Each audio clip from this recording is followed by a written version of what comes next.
Ken, congratulations. Where's that win stack up in your tenure? Well, look, again, the it's a great example of the emotions of this game and what it can bring. And you can be, you know, maybe the better team against Miami and come out with a tough loss. But this group of players, they stick together. They have a real identity, and I'm really proud of the way that they were committed and probably got one of our biggest wins in our club's history for sure. Certainly the playoff game, the Supporters Shield clinching win. But look, we're in the final 8 now of teams on this continent. I said that in the pregame speech, as crazy as that sounds, and we deserve to be here, right? And I told them to go and show everyone that we're what we're about and that we do deserve to be here. And I think they responded very well. Look, did we get some breaks? Did Andre Blake make some incredible saves? Absolutely. But at the same time, the response from the group after halftime, where I was disappointed with our strikers for not holding the ball up. I got on Casper probably as hard as I've got on him in his career with me. And what a response. So again, I love this group of players. I think they represent the city well. I think the Philadelphia Union fans can be proud. And thank you to the couple hundred fans that were up in the rafters. They were great cheering us on. And a special win for sure, Jonathan. One that we won't ever forget. But we're only at halftime now, and we recognize that. And that's a very good Atlanta opponent. Larry Henry. Hey, Jim, congrats on the win. Looking at the defensive shape of the team, obviously Atlanta is known for putting teams under pressure, being dynamic. You guys did really well, though, to obviously limit. Obviously, Andre plays a big part in that as well. But you guys were really able to keep Joseph Martinez neutralized for most of the game. What do you think about the backline's performance tonight against him and then also against the rest of their attacking group? Thank you. Yeah, look, Larry, we have 5 real games under our belt, and tonight was probably the fastest of the games. In those 5 games, if you really look at our team, we've given up 1 goal from the run of play, and that was Higuain's the second goal against Miami. So it's a testament to the front line, the forwards, the work of our midfield. Leon Flock has given us a real bite in there and real honest defensive work. Miro tonight was incredible, the pressure that he put on them. And then our back 4 and Andre obviously coming up big as well. So look, we're committed on the defensive side. Again, we're built to kind of bend but not break. It helps to have a great goalkeeper like you mentioned, and he has to make big saves for us.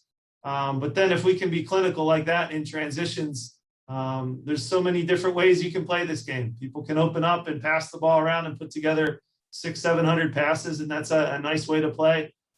We happen to think that the way that we play gives teams problems as well, and we can be ruthless on the counterattack. And that was the plan for tonight.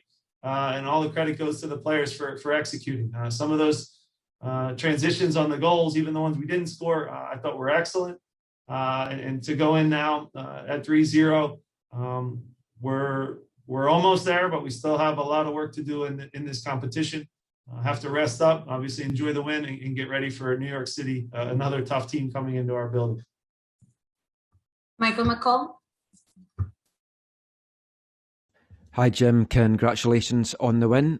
Thank you. Looking in from afar, watching 2 MLS teams with an MLS referee, but it felt that it was refereed very differently to a normal league game. Did it feel like that on the bench? And if so, did you enjoy that? So I thought early, Jair, we as a club, we scout the referees just like we scout the opponent. So we're dialed in terms of their fouls called, their yellow cards, who's quick to, maybe point to the spot, how they are with VAR. So we have as much data on them as possible. Jair certainly is a referee who, and I like it, lets things play, especially early on. So we knew we were going to be able to get away with being physical. I prefer that way. I prefer that the players, kind of sort it out on the field, and it's not everything is a touch foul. Look, no question, Atlanta's a great team, and they have a ton of dynamic 1v1 attackers. But the referee, I thought was fair and let things play and let us be physical. And again, we utilize that to our advantage. But look, refereeing is a thankless job. They get blamed for things. It's not a job that I think it's a lot of fairness to it. I think we're all hard on the referees, but I thought tonight they did a great job. And it needs to be said. I agree with your observation that it had a playoff feel to it. It had an intensity and a pace that, the way I describe that to our guys, it's a big boy game. These are the real games you want to play in. You blink and you look up at the clock, and all of a sudden 15 minutes have gone by because it's so intense. It's tackle, it's mistake, it's counter, it's recovery sprint. It's not an easy game to referee, but I thought overall they did a good job. And I'm not just saying that because we won. Matthew George. Hey, Jim, how much of a different look did Sergio give you guys in the second half, and how important did you feel that was? Yeah, look, the way that they came out caught us a little bit off guard. Look, we didn't expect Dom to be the one that played as a wing back. We prepared, for them in a back four and also a back three, but, some of the personnel was a little different than we anticipated.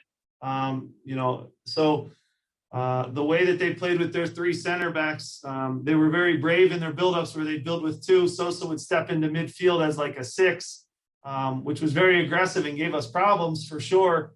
But then when we turned them over, that left them 2 versus 2 at the back. And you saw towards the end of the game, obviously, we made them pay for that. So it's a bit of a risk reward for them when they open the field and make it that spread out and do leave their center backs 1v1. We were able to exploit it, and part of that was Sergio's pace. He did some really good work for us. His eyes just about swollen shut, like a boxer right now. And I guess we're halfway through a heavyweight fight with these guys, and it's still not going to be easy, obviously, with Atlanta coming to our building next Tuesday. We'll take 2 more questions. Felipe Cárdenas. Thank you. Good evening, Coach. Congrats on the win. How important was the 0-0 halftime score? I mean, Atlanta really was really aggressive, like you mentioned in that first 45, and you already mentioned Andre Blake having just a stellar performance in that 45. Like, what happened in halftime? What were the adjustments? Because it did seem like you guys settled in pretty nicely. Yeah, look, when the team sheet came out and we saw their lineup, and I said it to our guys in the pregame talk, they're coming to attack us and end this thing tonight. So let's be ready, especially in the first 15 minutes. They put us under the gun quite a bit and made it very hard for us. Certainly, Andre made a few saves like you always need to keep you in it. If they score one of those early chances, the floodgates could open. So, again, they took a big risk with the amount of attackers they put on the field. Conversely, we talked about being compact, not letting the game turn into a track meet end to end. And we knew if we were patient, there would be space that would open up in the second half.